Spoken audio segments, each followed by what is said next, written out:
Hey, good morning and welcome to Breakthrough Walls. I'm Ken Walls and I'm your host. And today I have an incredibly special guest on, Mr. Don Hobbs, the president of Success Enterprises. This guy is, well, you guys just wait. You want to hear this and share this thing out. Share it out immediately. Thank you so much. We'll see you in a second.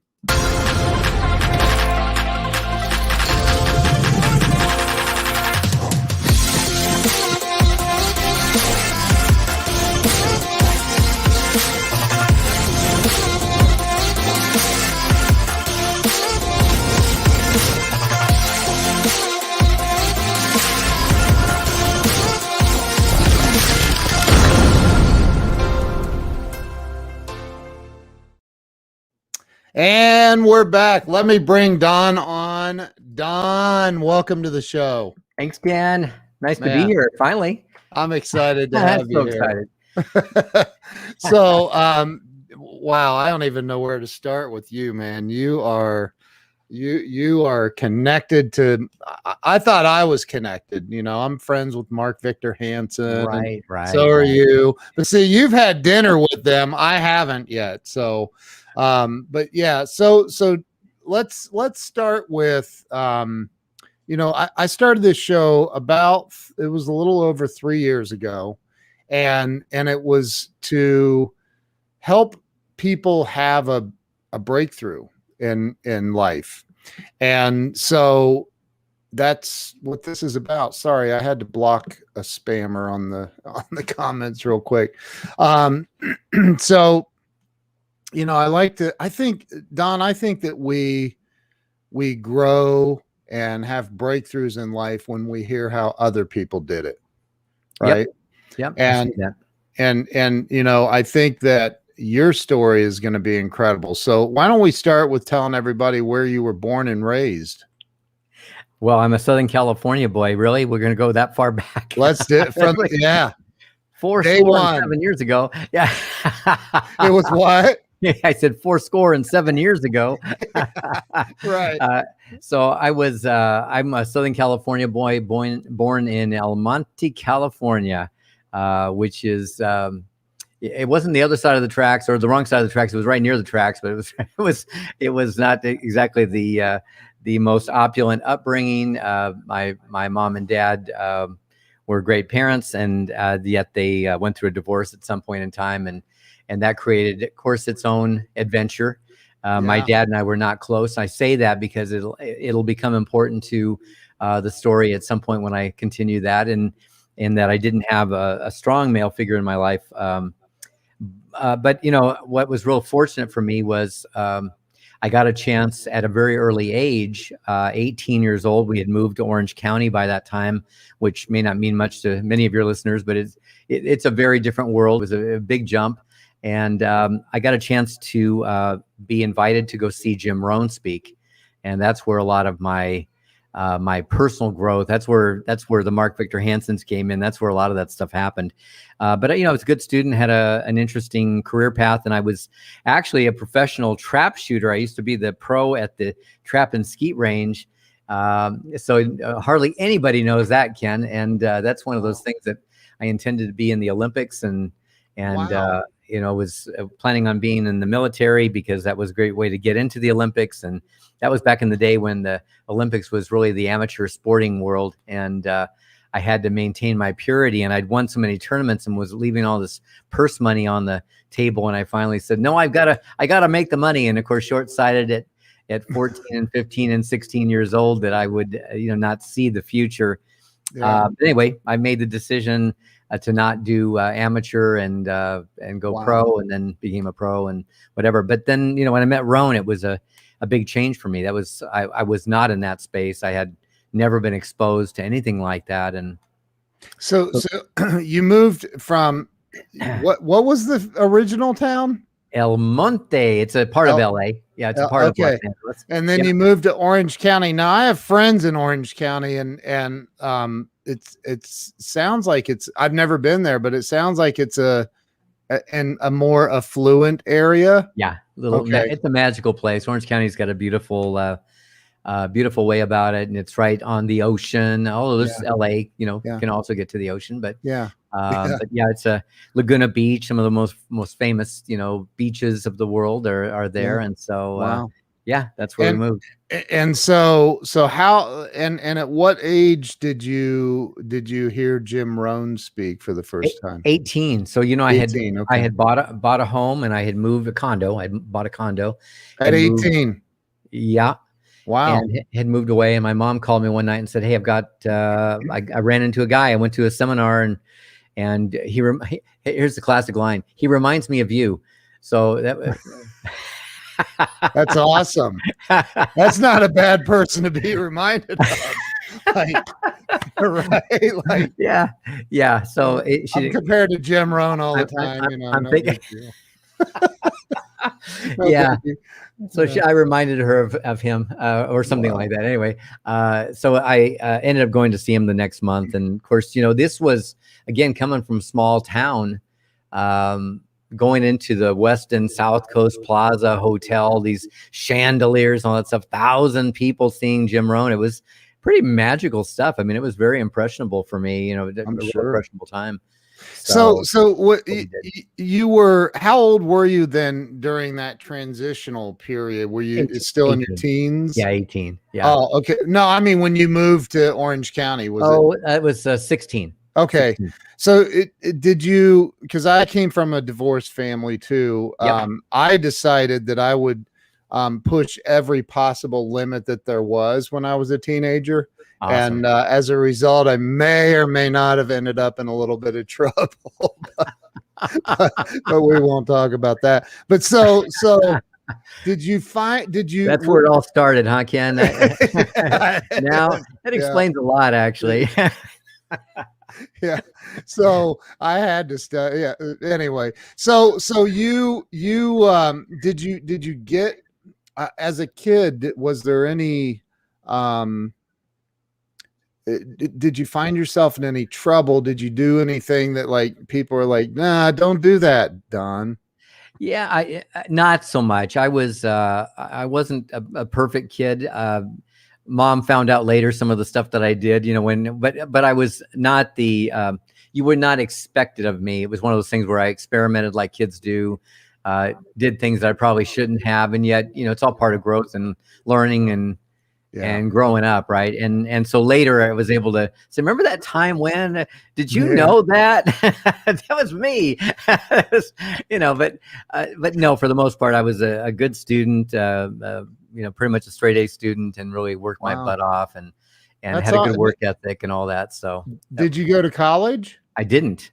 I stepped on to a junior college. I had scholarships to University of Irvine, UCI Irvine, and also Stanford University, and I decided not to go. And part of it was I already loved what I was doing, and being kind of in that pro world, and thinking that was going to be my future, and all of that. And then when I met Rohn, I thought, okay, I'll go back, because he said personal development, you need to grow and learn and whatever. And I went back to school, and I think I was there for like a total of like 3 weeks. And I was like, screw it, I ain't doing this. I got money to make and business to do and stuff. Right.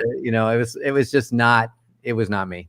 And you had your own condo though at this point. Yeah. Wow, that's impressive. Most 18-year-olds aren't out buying their own house. Yeah, well, it was a good time. It was an interesting time, and real estate was on the rise, and it was a good time to do that. So you met Jim Rohn. You went and saw Jim speak. Did you meet him that night? I did. I walked right up to him at the first break, and I think I said something, that something obvious, like, I want to be you, or something like that. I can't remember exactly, but he was kind. He was, cordial. But I remember I didn't want to be there. A funny thing is, it was a Saturday night, so it kind of was a date night, reckon my social. And so for me to go to a seminar, oh my gosh, that was not what I had intended. But by the time I got through the first break, I was like, wow, this guy's incredible. And so I walked right up to him and I said, I want to do what you do, and I want to be you. It was probably something silly like that. Yeah. I want to be you. And he was gracious, and that was the end of that. And then I bought everything that he sold. I mean, they had a leadership weekend at a ranch up in Northern California, and his cassette programs, and all the stuff that was of the era. And I bought all of it, which was a lot of money for me. I mean, it was a lot of money for me. And when I got to that program, that weekend leadership, there's only 50 people, not 1,000, right? It was only 50 people at this ranch, and getting to spend that much time with them and feeling that really close connection. And I'll tell you, I'm back to my dad not being in my life. Ron was like my father figure. I mean, it was instant for me. It was almost like, this is the guy that should have been my dad, right? And so I said to him that day, that weekend, I said, how do I work for you? And he sent me back to see a guy, and that was the beginning of a lot. So wow.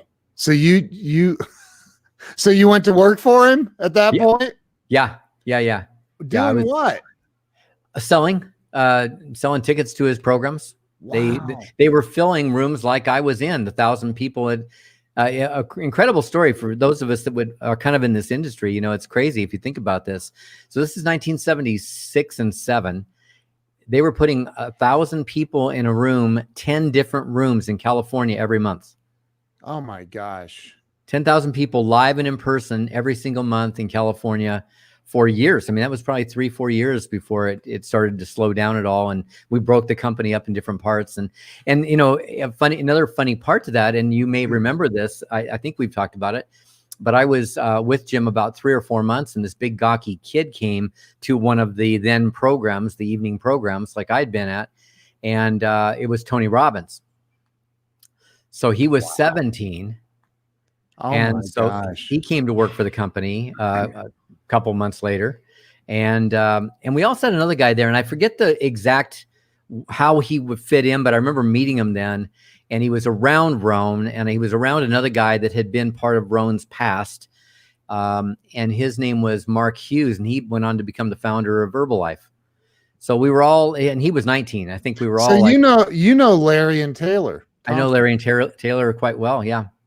They're clients and friends and dear friends of mine. I love them. Yeah. Well, of course, I met them. I actually met them, though. I knew of him, but I only met him through our buddy Kyle. Oh, really? Yeah. Yeah. Wow. Yeah. That's incredible. So you, wow, man. Okay. So 1976, you're working. Thanks for reminding me, dude. Let's see. I was 8.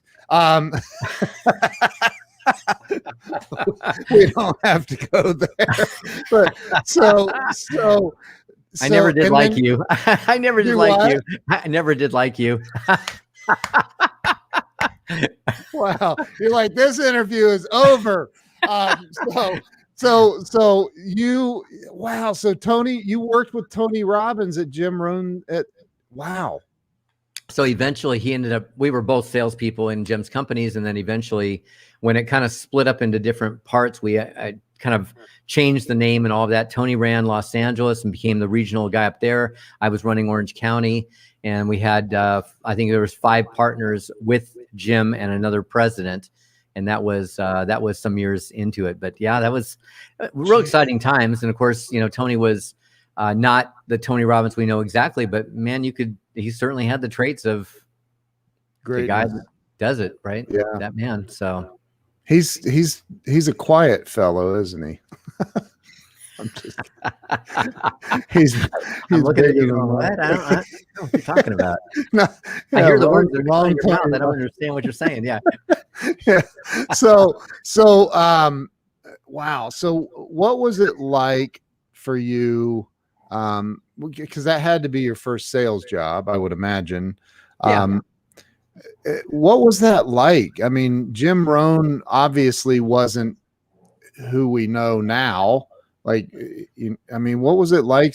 He had, I wouldn't say he was a no name, but he wasn't a well-known name, right. Really. No, so true. How difficult was that, selling 1,000 people on coming to an event to listen to a very philosophical guy? Yeah, so it became easier and easier. Clearly, the responsibility for the first years of failing and flailing was mine.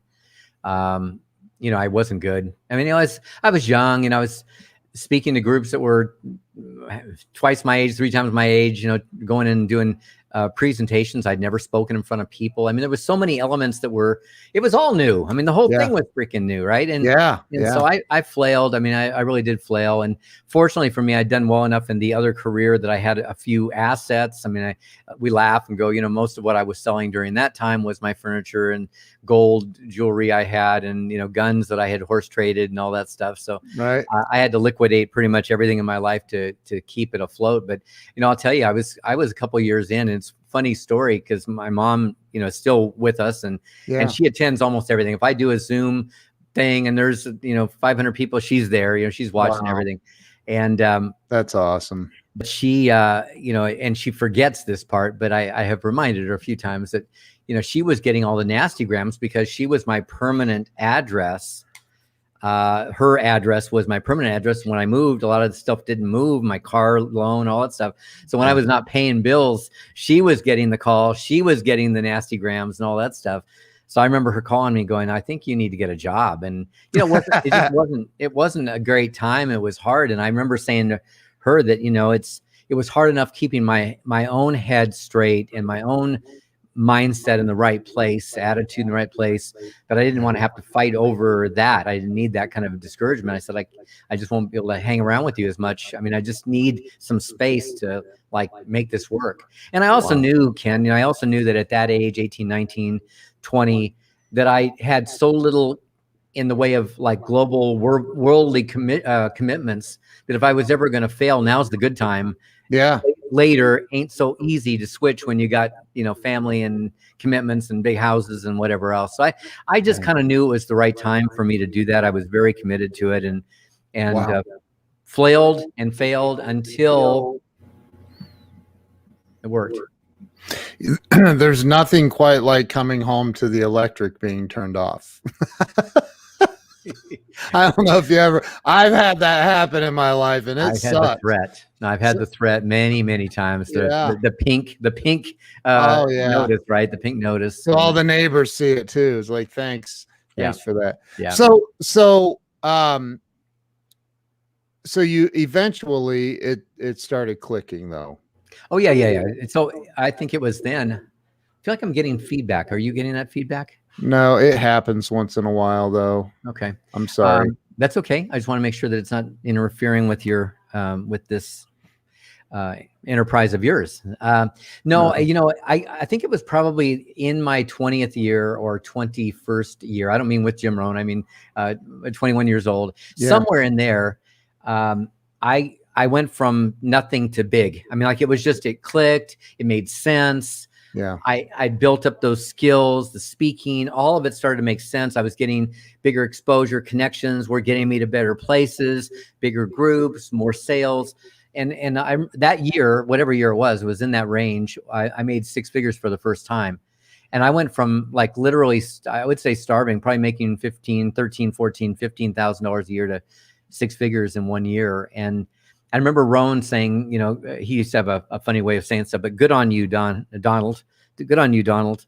And his urging, Ken, which was really interesting, it becomes part of my teaching in my programs now. And that was, now that you've figured out how to do that, go do it in less time. And it was, now that you figure out the process, just shorten the span of time, just compress time and go make twice as much, go make 4 times as much. I mean, just now that you figured that out, go do it. Right. Duplicate the process somehow. Right. Yeah. So that was pretty wise stuff from the man himself. That's incredibly wise, man. I think, I don't think I've ever even heard anybody say that. So that's pretty wise. So you, and this is still in the late 70s at this point? Probably 80 and 79, 80, 81, something like that. Look who just joined us. Ah, look at that. J-Mo. J-Mo. J-Mo's in the house. I hope she shares this out. So, and I know she did. She already texted me and said she would. So, all right. So here you are now. You're making 6 figures. You're still working for Jim Rohn at that point. Yeah. And it's in the early 80s ish. Where did things go from there for you? Well, I stayed with Jim for a number of years. I think in my 6th year, I became the president of his company, and we did that for a couple of years. And then, unfortunately, he married a gal, and she and I've talked it out since then. But he married a gal that kind of wanted to control what we seemed to control during the day, and I didn't. I actually have confessed to it. I was emotionally unequipped to deal with it, to have the conversation, the hard conversation. But we would make decisions in the day. He would go home. Next day, he'd come back and said, "I've been thinking." And I was like, "You haven't been thinking. It ain't your thinking." Anyway, I resigned. I didn't know what to do with it. I didn't know how to get around it. And it felt like that was going to last forever. And of course, it lasted 2 years and they were divorced. I should have stuck around. But anyway, it didn't work out that way. And I'm kidding, because of course that opening for me was big time. Hey guys, we have dogs. We have big dogs too. So you resigned as president of the company. Yeah. And didn't have a plan, by the way. I've been there so many times, man. Didn't have a plan. It was just I can't be here, so I got to be somewhere else, wherever that somewhere else is. So what did you do?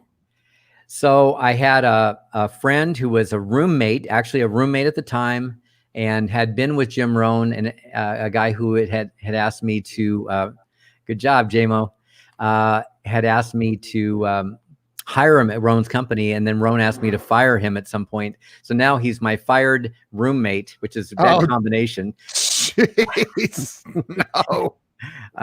And I went to Greg and I said, "Listen, I've got this idea for doing something by myself, but I think you'd be a great partner."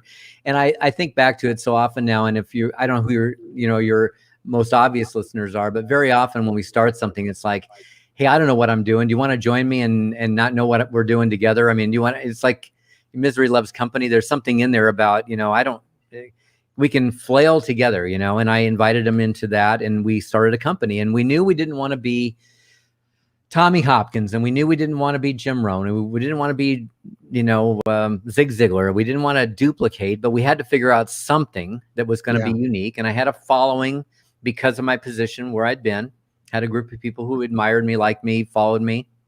And this is pre-social media. Yeah. I mean, the only way you got people to, it was on the phone or through regular mail. Right.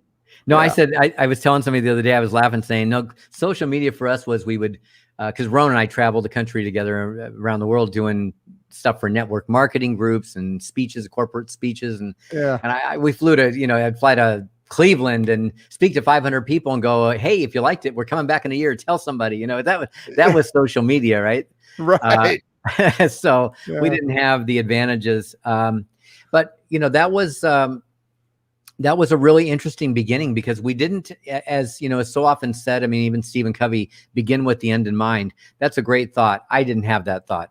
It was, I've got a job. I got to go make some money. I got to figure out what to do. I have some skills. Yeah. I got to do something with that. And we just started marching forward, hoping people would show up to our programs. I knew how to fill rooms. That part I knew. That was good.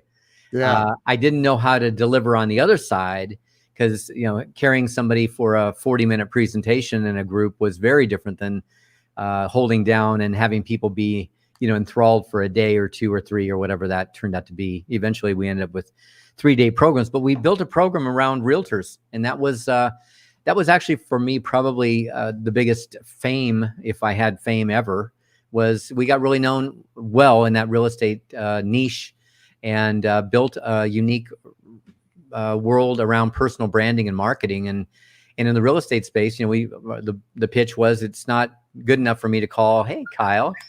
It's Kyle here. Hey, for Kyle. Us to, not enough for us to call your Century 21 office. I needed to call and ask for Ken Walls by name. If I didn't call and ask for Ken wasn't going to get the business. And so we made a case for that and built a very strong case, and the industry flipped out and went, "This is awesome. This is exactly what's been missing." We didn't understand that it was our business within somebody else's franchise system or whatever. And so we built a huge following, became the biggest trainers in that space, and did that for many, many years. So that And were you like captured to one company, or were you? No, So it was all. yeah. Yeah. In fact, we were labeled later, I forget what year, but in the early 2000s, we were called the named to the 25 most influential people in real estate, because we actually changed the industry entirely. What we did had never been thought of, had never been done before. I used to laugh and go, it's pretty much Main Street, not Wall Street, but Madison Avenue. It was pretty much, Main Street marketing thought, just never applied in an industry, which, by the way, is a great clue that if you have something that that you can bring to a new industry, it's new to them, and that often makes the big difference. Wow, that's incredible. Okay, now I got to think of something. You want to partner on it, not knowing what we're doing? Listen, the lightning struck once, man. I'm not counting on it happening again. That's funny. Honestly, it was purely being, it was a good idea, a right idea that was in the right time frame in the right industry. But we lucked into it. We lucked into it, and then we were smart enough to figure out what to do with it. I mean, it's very interesting to find yourself in that place, looking back on it and going, how the heck did we do that? That's incredible, though. Well, we were putting about 60,000 people a year, 60,000 realtors a year through our programs, live and in person. So it was kind of a big thing at one time. That's incredible, man. That's really incredible. So you are the real estate trainer guy. Yeah, now one of them. I mean, now one of them, but at that time, we were kind of a big deal. Yeah. Wow. Old news, Ken. It's old news. Now I've slept it once or twice since then. It's not happening. Right. So I mean, because now you're, president of Success Enterprises, which is Success Magazine, success.com, jimrohn.com, all of these different entities within that company. But how did you get there, man? Like so you were doing the real estate training thing. How long did you do that? Where did the transition occur? So I retired. Oh. And I knew I wasn't done, like retired, but I was done. I was done with the partnership. I was done with the era. I was just done. Yeah. And it was also a challenging time, 2008 through 10. Kind of it was a gut kick, and just, fortunately had done pretty well and thought I could last through all of that. And of course, then later went, I didn't have quite as much money as I thought I did. So I had to go back and create something. And at that time, bought into a real estate company. That was a few years, a guy by the name of Gary Keller, who some people would know as Keller Williams. Other people would know him for a book he wrote called The One Thing. And Gary and I had been friends for many years. And he called me one day and said, hey, I'm writing this book and I'd love for you to be my business partner on a company around that. So we built the certifications and the courses and the coaching and all the stuff around that book, which was a huge international bestseller, a monster book. And then I've never heard of him. Just kidding. I've yeah. Well, the book has more fame than Gary, because Gary's only known in the real estate space, really. But that piece was really great, and he did a great job. And then funny, the girl that I'm in love with, I mean, Allison, is sitting right here, right above me right now. Her office is directly above mine. Is she watching? Hi, Allison. Yeah, she might be watching. I'm sharing it out. But she had left that company, that Keller Williams company, and gone to a new company called EXP, which was really new at that time. And I was intrigued, but of course I was Gary Keller's partner, so that intrigued. And we weren't dating. I was trying to date her, but it wasn't working out for me. We laugh now and call it the 150 first dates, because it was a long, talk about persistence, man. I had to struggle through that one, right? We'd go to fun places and I'd go home alone, and I'd take her out to great dinners. I went over and cooked dinner, flaming dinner, and I'd still go home. And, it was like, it just wasn't working for me. But eventually we came together, and the irony was that she was now with this competing real estate company who was beginning to take a lot of the top players from that organization. And of course, I'm still Gary Keller's partner, and we're living in the same house. And a little bit like James Carville and his wife, Mary, what's her name, Matland. Yeah. A little bit like that. We had the Republicans and the Democrats in one house. So that was the deal. But what was really the clincher, and the answer to your question is, EXP has exploded on the scene. It's an innovative, incredible company and doing things that have never been done. And as a 40-year veteran of the industry, I'm just telling you, it's never been done. But what's really cool is that the founder, Glenn Sanford, who's the CEO of Success now, he had seen that personal development was really the way that people, you want to increase your income, you start at the human level. You start with the person.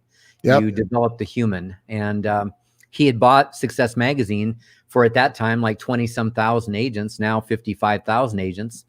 And he was the largest client of Success. So when Success kind of came on the market, Stuart said to Glenn, hey, you'd be a great, steward of this brand. And you probably know this, but it's a 124-year-old brand. Yeah. So it's remarkable, right? I mean, it comes from a time and era when they didn't call it personal growth or personal development or self-improvement. They called it, what was it wasn't magic. It was, I'll think of it. It'll pop in. But anyway, they had a special name for it. It was like new thought. It was new. Oh, thought. Yeah. New thought movement, right? Yeah. And of course, through the years, Napoleon Hill's been part of this. Some of the greats in the personal development space have all been part of Success. So when Glenn called and said, hey, we got a chance to buy this and acquire and make it part of EXP, part of the parent company, would you be part of that with me? So now it's, me and the COO, Ted Lotz, and Glenn, and our whole team that have been making this stuff happen. But that's how it all came together. It was this long, drawn-out journey. Ironically, you mentioned something, and that is that JimRohn.com and our friend Kyle Wilson, that sold all those assets to Success, so that I would start with Jim Rohn, and that at this time in my life that I would come back to having JimRohn.com and all of the IP at our fingertips. And you had nothing to do with that? No. That's crazy, dude. Yeah. I didn't even think about that until you just said it. Full circle. That's crazy. Yeah. Talk about meant to be. Holy moly. Yeah. So let's talk about and congratulations on finally closing the deal with Allison. Grant Cardone says, he says, hey, it ain't stalking if it works. So, but I think that is she right there? I heard footsteps. We have our some team members here, and okay. I wasn't sure if she was watching, but anyway, no, she's not here. So EXP is, it's exploding. I know Grant and Elena just got involved. Jennifer Moran is now with EXP. She's part of our team. Yeah, it's exploding. Talk a little bit about, if you don't mind. I'd love to hear more about what makes EXP, because I have a lot of friends that are real estate agents, and a lot of them are now with EXP, right? So what makes EXP so much more special than Remax or right. No, I get it. Remax is a pretty big company, right? We don't have to name all of them. And listen, my friend Keller was, he was a trendsetter. He created some big stuff. Before him, Remax was the cutting edge company that was far ahead of its time. There's always that what's next, right? Yeah, right. And EXP is that for sure. It's very much that. And I will say that what the simplistic way of saying it, I could talk about a lot of things, and most of your listeners probably don't care. But what I would say that's really amazing is that for the first time, what Glenn saw in his wisdom was it was a chance to finally do something in an industry where there was no retirement plan. Real estate didn't have that. You sell houses and you close a deal and you're unemployed, and you sell more houses, you're unemployed. And then one day you wake up and you're tired, or you're old, or you're dead. And there's almost no retirement parties even from real estate. People just kind of do it till you can't do it anymore. And And he said, there's got to be a better way. So he created a publicly traded company, created a shell, made it into a publicly traded company where all the agents are owners. So that in itself was a game changer, because for the first time in history, people are experiencing ownership. And I mean, to the tunes of, we have people that are their net worth is millions, 100 million or more because of the stock. So realtors didn't have that opportunity. That's never happened. And then the second part was that he shared the revenues with the company, and nobody had ever done that really. It was always about, the most innovative company had a little profit share system, and it didn't really amount to much. It was kind of mailbox money, and, you could buy a pair of shoes or have dinner with what you might earn. But this was like massive. And we've got people that are making, 7 figures a month. In EXP, sharing the revenue, not even in their own commissions. That means on top of their own commissions, but in building the company. So it has changed the game entirely, and has made it, and Glenn's, I mean, he's so wise. He's so smart. And he just said, I want to build it so that it's the only obvious choice. If you're alive and you're at all thoughtful about your family, if you really care about what's going on at home and you want to provide yourself with the best possible opportunity, there's no other choice. And he's already made it that, and it's just getting more so by the day. We have health insurance. Nobody else has health insurance. We just have so many things that make it like, he just put a deep moat all around the outside, goes, nobody can get in. It's ours. So it's a remarkable situation. Of course, adding success was one of those things. Our technology is some of that stuff. We have a platform, which is a gaming platform, which people blow their minds when they see it. But we have no corporate offices. We have no offices. It's a virtual company, but you can go into our offices as an avatar in a gaming platform and walk into corporate and talk to the people that you need to talk to at payment processing or brokers or whoever it is that you need to help from. And they're sitting wherever they're sitting in the world. And I'm in Puerto Rico, and we can do our business from anywhere because we have that system.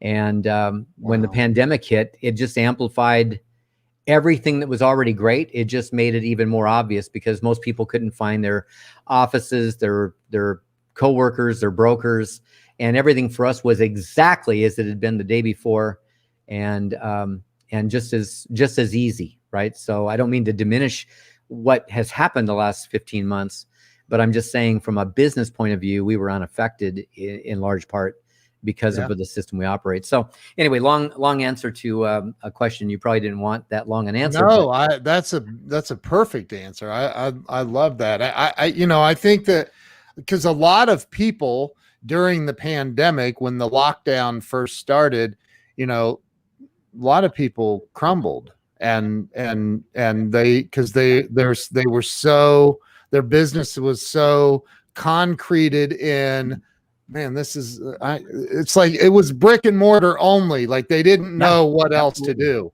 And I had some people reaching out to me because I've been, that's what I teach is online stuff. And I had some heavy hitters reaching out going, how do I do this? And what do I do now? Yeah. Like, what do I do now? Yeah. So, and again, it's something where that's so forward in the thinking, like creating this, like you couldn't have anticipated a pandemic. No. But the reason that we're being called the Amazon, and this is like Wall Street stuff, because we're traded on NASDAQ and it's a big deal. And wow. And when Allison got her first shares at 52 cents, it's now, I don't know what it is. I actually haven't looked for a week and a half, but let's say it's in the $29, $30 range, but that's after a split. So effectively a $60 price tag. And she was at 52 cents. So, what's interesting is that's what's happened in 6 years, my friend. In 6 years, it goes from agent 641 when she started to 55,000 agents.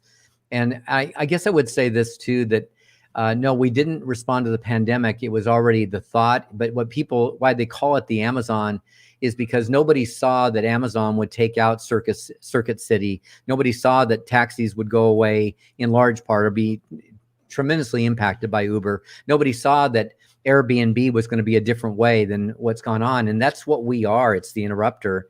And, we're running our success operations. It was a Dallas-based corporation. When we took it over, now where is it? It's in the cloud, and we have office meetings and avatars get together, and we have people now. Our employee base isn't Dallas only. Our employee base is nationwide, and I'm sure at some point will be international, because we're not limited to the pool of talent that's in our own town around our bricks and mortar operation. So everything changes dramatically. That's incredible, dude. You mentioned like Amazon killing Circuit City. I literally had a party the day that Circuit City went bankrupt. Is that bad? They were terrible with customer service, and I had one near my house, and they treated me like crap. And I'm like, you know what? You guys are gonna pay for this someday. And it was only a few years later. You did it. Bankrupt. You did it. I know how that works. Like you, anyway. Little voodoo doll with it.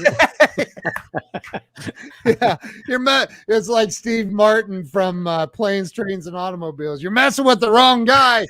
I was like, I just think the problem is these companies, and I think that you'll agree that these companies see this massive shift and they go, you know what, if we just work harder and spend more advertising dollars and run more commercials with the beautiful balloon going up in the air, then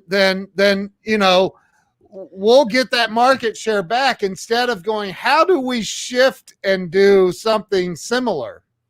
The key is in the real estate space, there's two customers. One is the realtor, because some realtor is going to make a decision about where they're going to take their business. And then there's the consumer. But the way that we get to the consumer is by getting the best agents who get to the lots of consumers. And they're the ones that are already doing a fabulous job, and then get them to come and play with us, right? So that's been our philosophy. And we've been able to, bring some of the very biggest agents in the world. And I just tell people, if you're closed-minded, it's going to cost you a fortune. I've known people that have walked away from millions over the last couple of years by just not being interested in listening, because they're so devoted to an old ideal. And things change. They do. Yeah. You got to be able to shift, man. I mean, reach out to if anybody wants to know about it, reach out to JMO. She's sitting here. Reach out to Allison. She's probably on this, and just get information, because I'm telling you, it's a game changer. I'm over on the success side, really doing my thing, but I can direct people if anybody needs help on that. But if you've got listeners that are in real estate, oh my gosh, let's talk to them, because they're sorely missing out on a future that they don't know they could have. Another really good friend of mine and a client of mine is Corey Calvin. He just, I know, signed up with, I mean, it's crazy. I think that, anybody, I'm thinking of like how I'm going to get my real estate license. Come on, bring it. Hey, listen, we have all of that great stuff going on, and we have success that is just, this iconic property, if you will. And we've been in startup mode for the last 6 months, but I'm telling you, we're having so much fun with all these things that are hitting, and all about impact on the world, positive impact on the world, impacting an industry, impacting a world. We set a kind of a mission out to touch 2 billion people over the next 8 years with success. We got some great things that are coming up. And I just love the big thinking of a guy like Glenn Sanford, who just knows that, his billions are taken care of. He's giving. He just gives and gives and gives and creates and makes stuff for other people to have a better life. And that's been my vision and version for a long time, since I was 18 years old and saw a guy named Jim Rohn. So that, it's because, like, talking with Larry Thompson, Larry, spoke at Jim's funeral, and and talking to Kyle and talking to you. I mean, I never got to meet Jim. I never got to see him speak live. It's like Zig Ziglar. I'm friends with all of his kids, and Julie's a client of mine. But I never got to see Zig speak either. I didn't make sure that I got to see Zig speak or Jim speak. But it's amazing to me, because you literally, like, showed up and just worked with him every day. Like, that's crazy, man. Like, and he's known as one of the, probably, in my opinion, one of the wisest men that has ever walked this planet. He had a very different way about him, and he was such a philosopher. Yeah. I mean, he just thought differently. You know, he just thought differently. He'd say something and you go like, who says stuff like that? I mean, where did that come from? I mean, he was just so wise. He was like the Socrates of the, you know, he was like that in our era. Yeah. And, you know, it's interesting because when Jim did pass 11 years ago, 11 and a half years ago, and there was this giant celebration in Anaheim. And, you know, obviously thousands and thousands of people piled into the arena, and there was a bunch of speakers there. Right. And you wouldn't believe the names that we would all know, who all said he was the guy that started me. He was the first guy I listened to. He was the one that, and, you know, like everybody had a story. It's and crazy, it was just literally nuts to see what that was like and the impact that he'd had, and to even be part of it. And, you know, you mentioned Kyle and I had a fun, sweet, you know, time when I came to Texas. I moved to Texas to join Gary in that project. And I said, guess who's living here now? And, you know, we hung out. He invited me for lunch and I stayed until the next day, which I'm sure he was like, go home. But no, he invited me. But, you know, I said, like, I got to go. It was like a 3.5 hour drive and I got to go. And he goes, what for? And I go, I don't know. Allison wasn't in my life. I had nobody there. I was like, I don't know. He said, well, stay for dinner. And we just talked, but I remember we laughed and cried and told stories until I think it was like 4 o'clock in the morning. Wow. Because we both had different experiences with the same guy. It was like two different lifetimes with the same, you know, if I use my analogy, dad. Yeah. Like, what do you remember about him? Oh, I didn't know that. I never heard that story. I never heard that. You know, it was pretty remarkable. And this man was so impactful, and specifically on those two lives, but on. Yeah, millions of others. I mean, now his reach, you know, if you just take Tony Robbins, Tony's impacted, I don't even know how many people. It's insane. So, Jim's pebble in the ripple water, right? The ripple. Yeah. And now here he is impacting me through you. So it's incredible. So I think, you know, one of the questions I like to ask, and we can wrap this up pretty soon. I don't want to keep you all day, but one of the questions I like to ask is and this is based on your opinion, and I will give you full stage for this. What do you think holds people back in life from experiencing, number one, real financial success, and number two, real, true happiness, freedom? Yeah, that's a great question. That's deep and heavy. So I'll tell you what I think. First of all, I believe that it's the programming that we have. So everybody, you know, we're human, and while we were born into perfection, the reality is, at least as I see it, is we learned a limit, lack, you know, small. We learned that. It's learned from parents. It's learned from teachers. I'm not knocking anybody. They're doing the best they can. But again, my parents came out of a generation, which the generation before that was the generation that went through the Great Depression. And so I think about financial thoughts, financial ideas, where they come from, and then it's passed on generational. But we've all got that, right? We've all got the family who believed a certain thing, and that's what we believe. And we've all got those limitations. So I think that's a huge part of it, Ken. I believe that we have to step out of that. And we've been taught to play small, think small, fit in, right? I was wearing a t-shirt yesterday, and the t-shirt was that Apple thing about, you know, the rebels. It's such a beautiful thing. I don't have it to share, but it was, you know, like, who changes the world? It's the crazy ones. I think that's what it's called. You can look it up, right? The crazy ones. And we're not trained to be crazy. Yeah. Like, the crazy ones are crazy because they're not doing what everybody else does. And what everybody else does is kind of plays to the middle, plays to the average. And, you know, there's a beautiful, I don't know if this is an ending, but for me, it could be.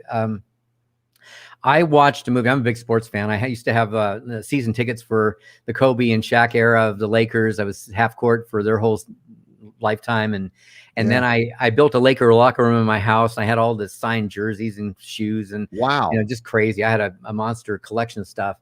But I'm a huge sports fan is my point. And I went to the movie called Coach Carter when it was at the theaters. Like this is, I don't know, I'm guessing 10, 12, 14 years ago, whenever Coach Carter came out. True story. And if you haven't seen the movie, it's worth watching. By far, it's one of the most important for values and just like learning real life value, right? And at the end of it, I mean, I watched the whole movie, loved it. Oh my gosh, it was moving. It was energizing. It was depressing. You see these at-risk youth kids in Oakland, California. And anyway, at the end, they've all been saved. They've won the championship. All things are good. It's a true story. And this kid stands up at the end and he said these words. Now I'm in the theater and I'm bawling like a baby. And I mean, it was just so touching. Yeah. And I remember looking them up. I pulled my phone and I Googled the words and I grabbed that much of it and said it was the inaugural speech of Nelson Mandela back in 1993 when he became president of South Africa. And I was like, well, shoot, those are great words, right? So I printed them out. I was going to my seminars, trainings, all the stuff I did, and I would share those words. And somebody said, they're not his. They were done by Marianne Williamson in a book called A Return to Love. One of my favorite books. And you know the passage called Our Deepest Fear. And that's what the words were, right? So I'll say this. Can I say this? Is this okay? Yes. Yeah, please. So this was like a big deal to me. I do a lot of wrap up around this, but I think that this is what the answer to your question is. Okay. Because she said our deepest fear is not that we are inadequate. Our deepest fear is that we are powerful beyond measure. It's our light, not our darkness, that most frightens us. We ask ourselves, who am I to be gorgeous, talented, fabulous, and brilliant, gorgeous, talented, and fabulous? Actually, who are you not to be? You're a child of God. Your playing small doesn't serve the world. There's nothing enlightened about shrinking so that other people won't feel insecure around you. We were born to make manifest the glory of God that's within us. It's not just in some of us, it's in every one of us. And as we let our own light shine, we unconsciously give others permission to do the same. As we are liberated from our fears, our presence automatically liberates others. And Ken, that to me, like when this kid said that, I didn't hear all of that. I caught the pieces, right? But when I think about those words, I think, you know what? We play so freaking small and we forget that we're watched. You know, our friend Jim Rohns, he said, you're either living your life as an example or as a warning. God, that's so powerful, man. So I see that, you know, unfortunately, if we play small, we live our life as a warning. People go, don't, whatever you do, don't do that. Like, let's take a broke guy to lunch and figure out what he did wrong, right? I mean, ask him the questions because you want to, you know, it's like you want to learn from that. Yeah. But on the other side, we are being watched and we're examples. We're a community example. Somebody sees how you play in the community, how you play in your neighborhood. Like we're examples to our kids. We're examples. Yeah. And we're either playing up or we're playing down. In sports, I used to play tennis. I used to try and play up because when I played up, I played better. Yeah. Right. Yeah. My friend Chaz Wilson said when my peers, these people that I was reading their books and loved their stuff, and they were my peers, and I was like, oh my gosh, if I could just hang with them, and I would call them and go, hey, would you have lunch? Could I fly into town and buy you dinner? And they go, sure, come on by, do it. And he said, when my mentors became my peers, my life had completely changed. You're friends with Chaz? Yeah. That's whose event I just spoke at. Chaz is one of my best friends in the world. That's crazy, man. Yeah. Well, yeah, we have a lot of common friends. I knew that, right? Going into this. Crazy. Yeah. But when he remember he in his 5+1 book, right? He talks about the influence. Yeah. And the influence, right? So I think for all of us, we forget who we really are. And what I really believe is in this land that we are creating and you sharing what you share and being the mentor that you are, the coach. I mean, you've touched so many lives. You show people a better way, but along with that opportunity goes all this responsibility. And the responsibility is we have to get bigger and bigger and bigger and think bigger and incorporate more people and bring more people into it and show them that they're the same, that they can do it too. That's our real mission. That's what's got to be, you know, for us, whether it starts with our kids at home or spouse, whatever at home, kids, and then ripples out from there. But we are the examples for people to follow. If we're living that way, we're good examples. Otherwise, we're becoming Roan's warnings. And I love that, man. That's beautiful. Yeah. So let let me ask you this. This is my final question for everybody. And I'm going to set it up by saying, years ago, my wife and I opened our very first office, and I had a handful of employees.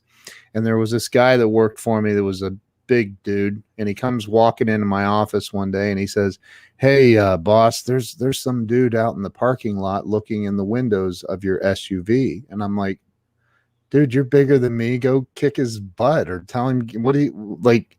He's like, "Well, he's got it blocked with a tow truck." I was like, "Oh God, no, God, no." And so I remember, Don, that was like the most humiliating day of my life to that moment.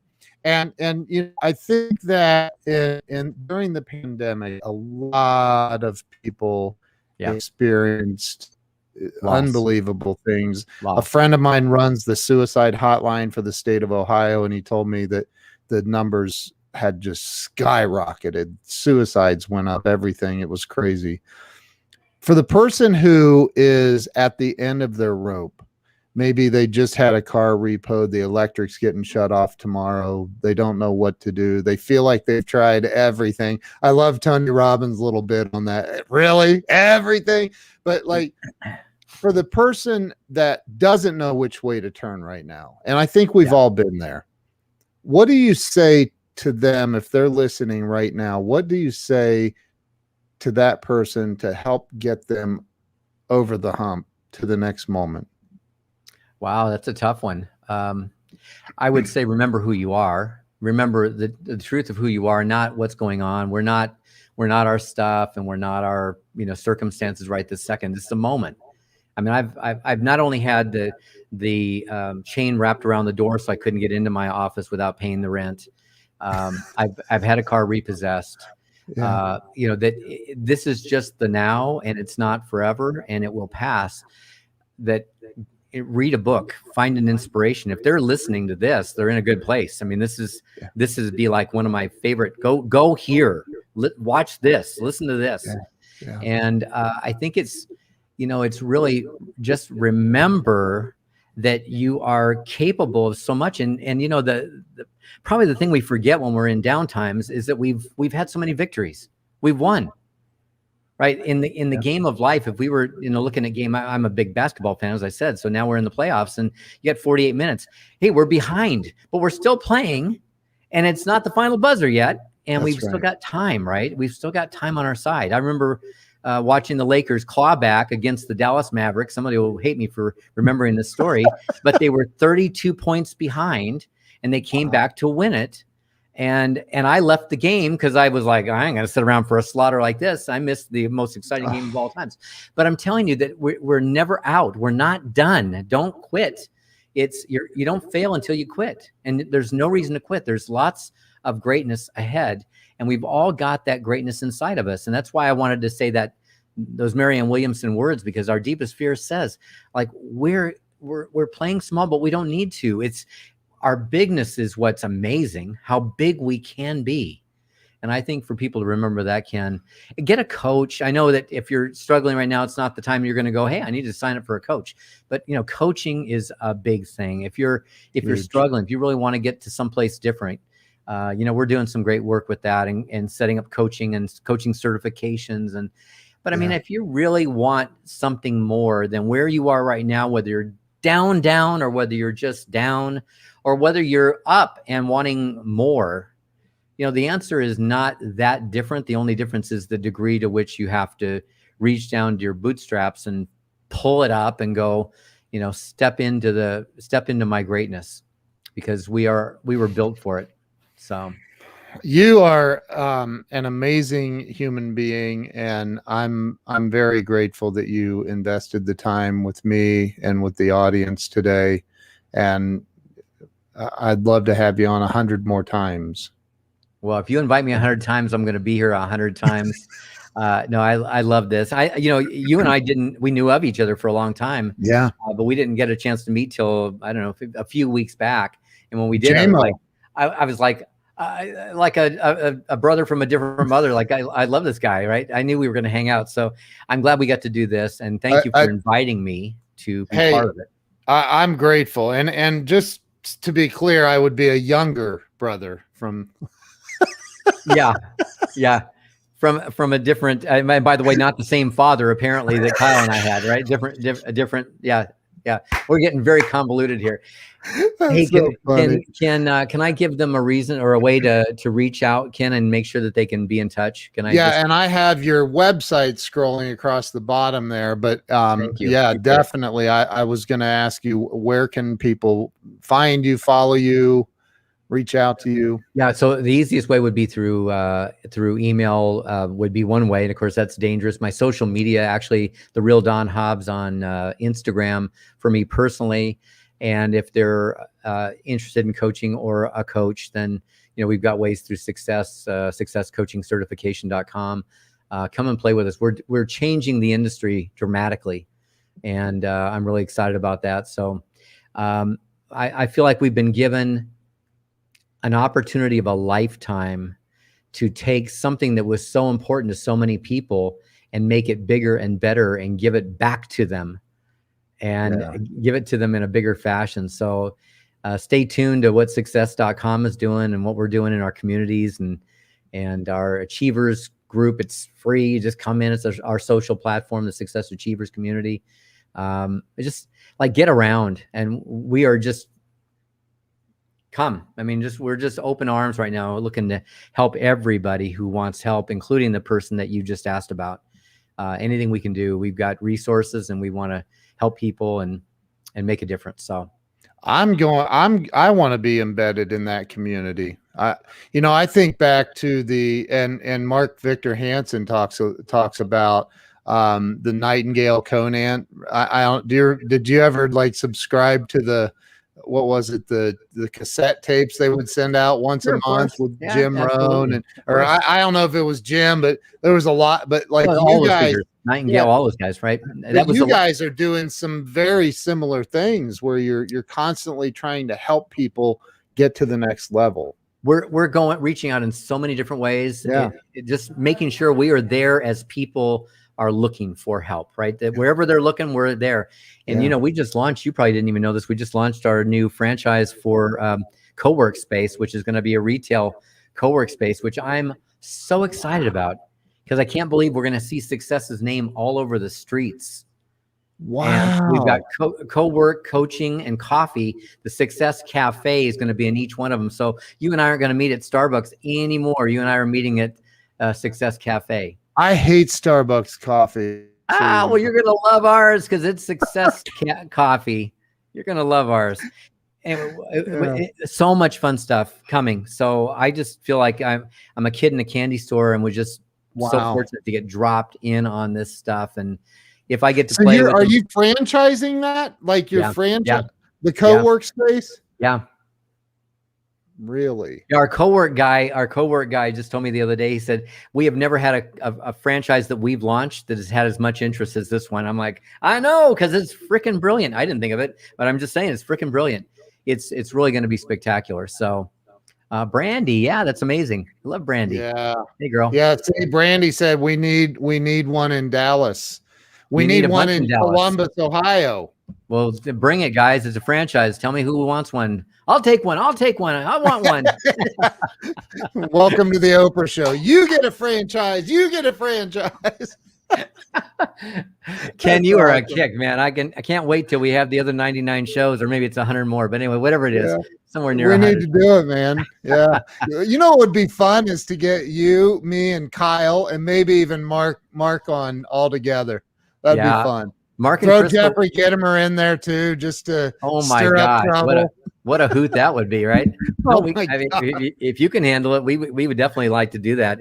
Mark and Crystal were on a podcast with us last year, and we had a chance to see them. And as you said, we had dinner with them in Phoenix during the pandemic. But Mark is a great story too. Anyway, we could go on for hours. I was supposed to be on another live training 10 minutes ago. Oh, geez. No, that's all right. We've got it covered, but okay. They're wondering, like, well, you just didn't show up for your show. All right, let's end this. Don Hobbs, you, sir, are a rock star. Thank you. I'm going to end this. Stay with me for one more minute, though, while I wrap this up. Can you do that? I can, sure, of course. And thank you, everybody. Thanks, Ken, for even bringing me to the party. Just happy to be here. Hope that today we made a difference for somebody in their life. I'm sure that it did. So thank you. Thank you to everybody who watched. If you did not share this out yet, you need to redeem yourself right now and share it out. So thank you guys. Appreciate all of you. Don, thank you so much. Thanks, buddy.